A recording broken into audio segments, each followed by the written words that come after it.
I try to convince people to slow down AI, to regulate AI. This was futile. I tried for years. Nobody listened. The thing that's going to be tricky here is that it's going to be very tempting to use AI as a weapon.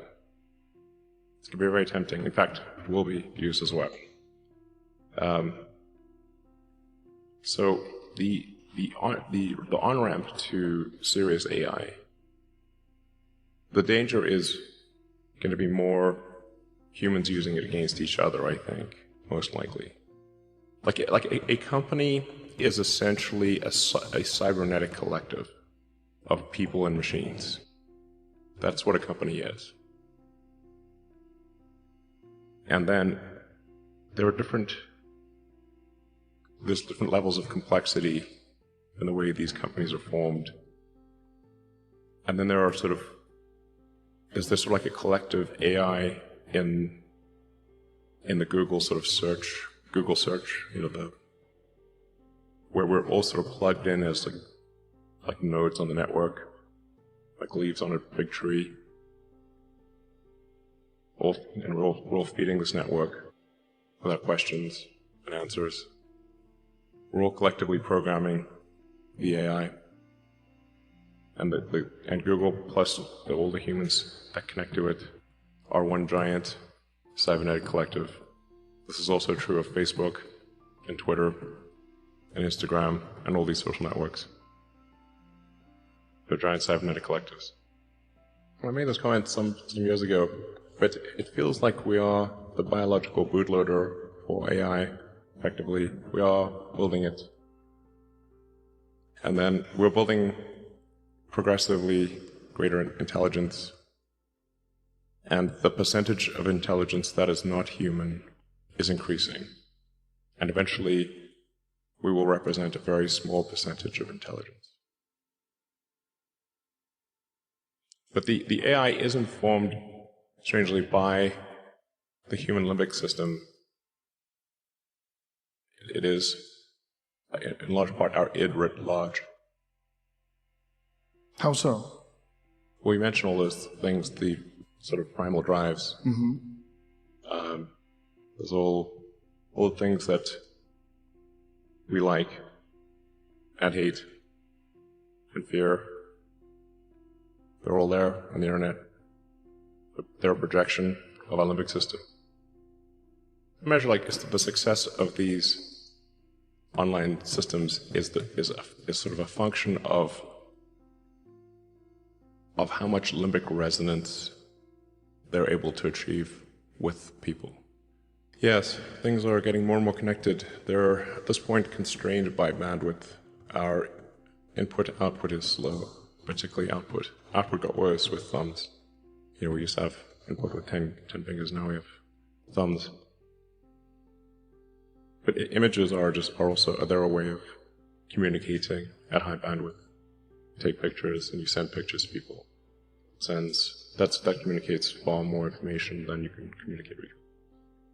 I think people don't, normally the way that regulations work, it's very slow. Slow indeed. Usually there'll be some new technology will cause damage or death. There will be an outcry. There will be an investigation. Years will pass. There will be some sort of insight committee. There will be rulemaking. Then there will be oversight, eventually regulations. This all takes many years. This is the normal course of things. If you look at, say, automotive regulations, how long did it take for seatbelts to be required?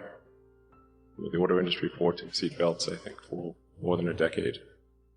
Successfully fought any regulations on seatbelts, even though the numbers were extremely obvious. If you had a seatbelt on, you would be far less likely to die or be seriously injured. It was unequivocal.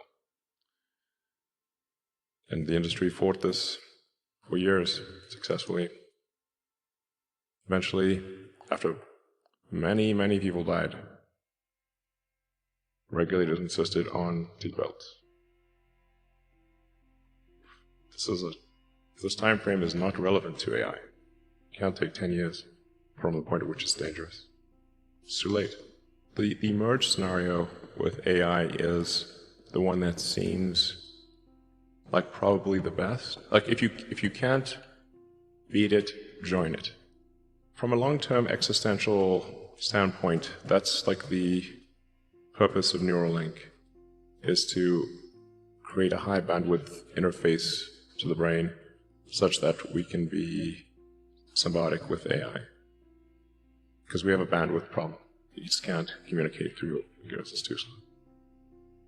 I think we'll have something interesting to announce in a few months. That's at least an order of magnitude better than anything else. Probably, I think better than probably anyone thinks is possible. I think best case scenario, we effectively merge with AI, where AI serves as a tertiary cognition layer, where we've got the limbic system, kind of the primitive brain essentially. We've got the cortex. So you're currently in a symbiotic relationship. Your cortex and limbic system are in a symbiotic relationship. And generally people like their cortex and they like their limbic system. I haven't met anyone who wants to delete their limbic system or delete their cortex. Everybody seems to like both. And the cortex is mostly in service to the limbic system. People may think that the thinking part of themselves is in charge, but it's mostly their limbic system that's in charge. And the cortex is trying to make the limbic system happy. That's what most of that computing power is oriented towards. How can I make the limbic system? So it's trying to do. Now, if we do have a third layer, which is the AI extension of yourself, that is also symbiotic.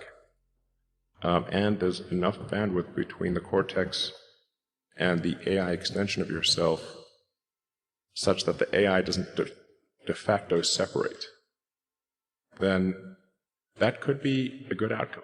That could be quite a positive outcome for the future. Enable anyone who wants to have superhuman cognition. This is not a matter of earning power, because your earning power would be vastly greater after you do it. So it's just like anyone who wants can just do it, in theory. That's the theory. And if that's the case, then, and let's say billions of people do it, then the outcome for humanity will be the sum of human will, the sum of billions of people's desire for the future. To really appreciate the difference. It's kind of like, how much smarter are you with a phone or computer than without? So you're vastly smarter, actually. You can answer any question if you're connected to the internet. You can answer any question pretty much instantly, any calculation. Your phone's memory is essentially perfect. You can remember flawlessly. Your phone can remember videos, pictures, everything perfectly. Your phone is already an extension of you. You're already a cyborg. Most people don't realize they are already a cyborg. That phone is an extension of yourself.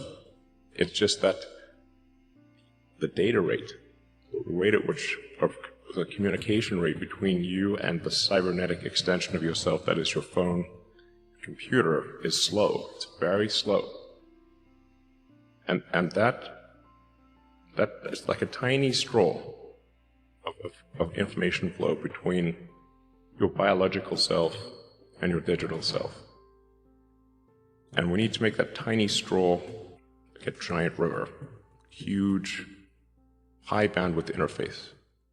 It's an interface problem, data rate problem. If we solve the data rate problem, then I think we can hang on to human-machine symbiosis through the long term.